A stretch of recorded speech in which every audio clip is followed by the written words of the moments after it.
Salutations friends, welcome back to my channel. Today is going to be another fragrance review and I'm going to be talking about this floral beauty from Maison Francis Kurkdjian. This is the Feminin Pluriel and it's been in my collection for a little bit and a lot of you guys have asked for reviews of it, so I'm going to give it to you. If you would like to know my thoughts on this fragrance, and then keep watching.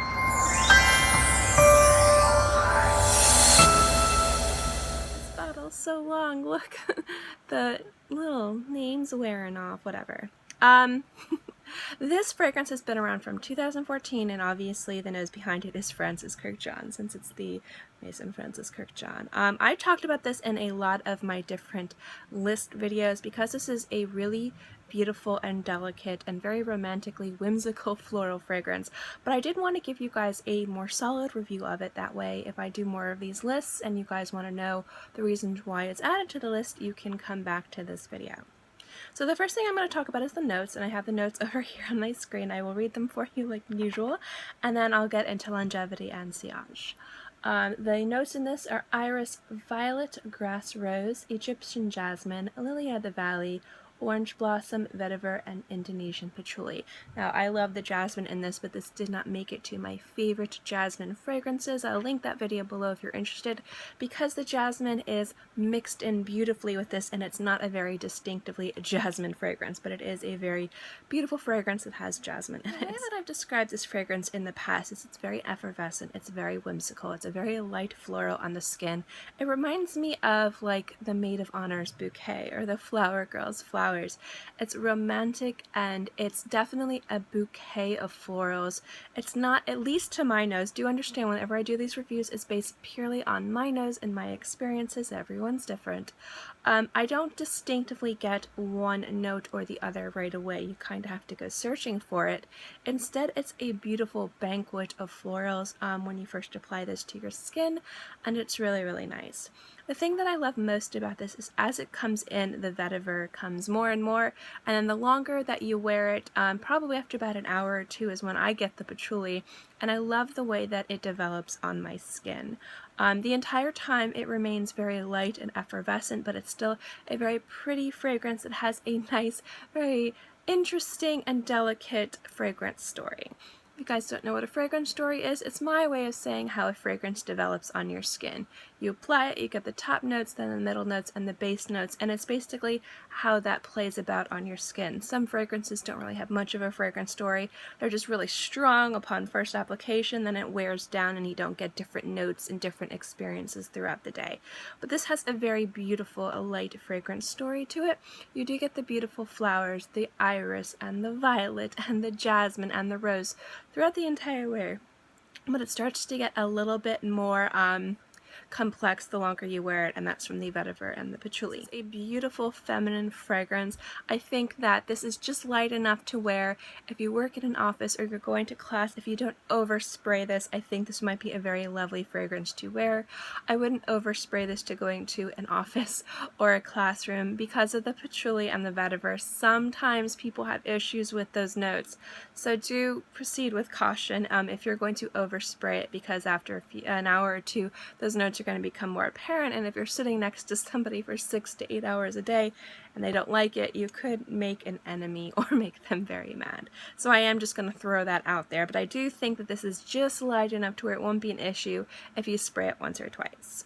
The longevity on this fragrance actually is really, really nice. I get excellent longevity on this. I get about 4 hours if I spritz it once or twice. If I spritz it 3 to 4 times, I get about 6 hours. So it's really nice longevity for the fragrance. A lot of times florals, specifically in my environment, only last about 2 to 4 hours. So the fact that this lasts 4 to 6 meets that window of yay! It's about how long I would hope my fragrances would last. So it has excellent longevity in my opinion, in my environment, which is really, really nice. The sillage of this is really nice as well. It's not an intimate fragrance. It's not, you're not going to smell it if you're really close, but it doesn't fill a room, which is another reason why I think this is safe for classrooms and work and theater and things like that. I'd say if you're about 2 to 3 feet away, you'll get tiny little wisps of this, And if you're standing, kind of like if you're having a conversation with somebody, they'll be able to experience your perfumes. I'd say about 1 to 2 feet away is when you'll be able to experience this, so about arm's length, which I think is a really nice sillage, especially if you're looking at a floral that has iris and violet and rose and jasmine. Sometimes those can have too much sillage and it can be a little bit too heavy and oppressive. This is just very nice and delicate and effervescent and really nice. Overall, you guys know that I really like this perfume. I had it in a bunch of my favorite lists, but I thought it was about time that I gave you my thoughts on this fragrance. So I did want to share a little bit about the sillage and longevity. With all of Francis Kurkdjian's fragrances, I am the hugest fan of Francis Kurkdjian. He is my absolute favorite nose. I think if you watch my videos, you know that some people love him, some people hate him. Everyone's different. You're allowed to like and dislike who you like. I think this is one of the fragrances from him that I think is feminine and easy to wear and really easy to understand. I think a lot of other fragrances from him are easy to understand, but they're maybe not easy to wear. It depends on what you're looking for. I'll give you an example of a fragrance of his that's ridiculously popular but not too easy to understand, but people still go gaga for it anyway, and that would be Baccarat Rouge 540. That's one of my all-time favorite fragrances just in general. It's really beautiful. But there's a lot of different things going for it, and some people either really love it or some people just don't understand it or hate it. And this fragrance, I think, is just universally easy because it is such a beautiful, romantic, floral fragrance. So the other thing is if you wanted to get somebody a really nice gift, like a very romantic gift, I think this would be a great anniversary gift or a wedding gift because it is such a romantic floral. And it is a little bit easier to wear, it's a little bit more universal, so it's a little bit safer than, say, maybe Baccarat Rouge 540, although that one is a stunning fragrance. And I'll link the review I did of that below as well.